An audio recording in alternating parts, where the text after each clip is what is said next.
بسم الله الرحمن الرحيم إن الحمد لله نحمده ونستعينه ونستغفره ونعوذ بالله من شرور أنفسنا. halkan waxaan ka salaamayaa dhammaanba jaaliyada Soomaaliyeed reer Sheffield iyo dadkii kale shacabkii kale ku noolaa xaafadan Baangriif anigoo ahaa musharax u taagan golaha deegaanka Sheffield inkastoo aan ku guuleysan haddana maxay ahayd ka gaaray meel fiican waxaan halkan mahad ballaaran u celinayaa dhammaanba dadweynaha kala duwan ee Soomaalidu ka mid tahay muslimiintu ka mid yihiin ku nool xaafadan Baangriif sidii fiicnayd ay la shaqeeyeen gaar ahaan dhalinyarada sida maxay tahay Liibaan Yaasiin Kaliilo Yuusuf Kaliilo Maxamed Kaariye dhammaanba maxay ahayd dhalinyaradii sida fiican ay la shaqeysay iyo soo dhaweysay musharaxnimadayda golaha deegaanka Sheffield إن شاء الله وحن رجينا next time إن نصيف عنه بوليسنو وحكروا هذا لأنه يعني دمانبا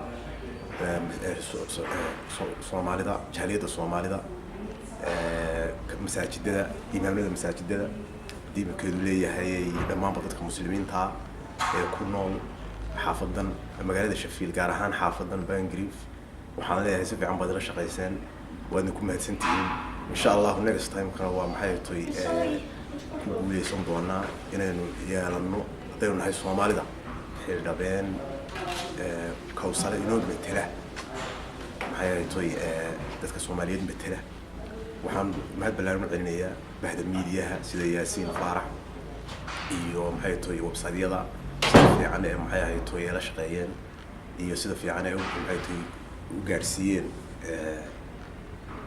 وركها محيط الدمان بايو فديان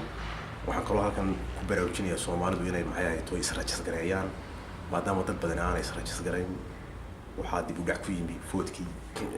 inay israacis gareeyaan xilliyada sida u foodaan xilliyada doorashada insha Allah biidnillaahi kariim xilligan ku xigana ku guuleysan doona waxaan leeyahay sidaa iyo nabadgelyo wassalaamu calaykum waraxmatullaahi wabarakaatuh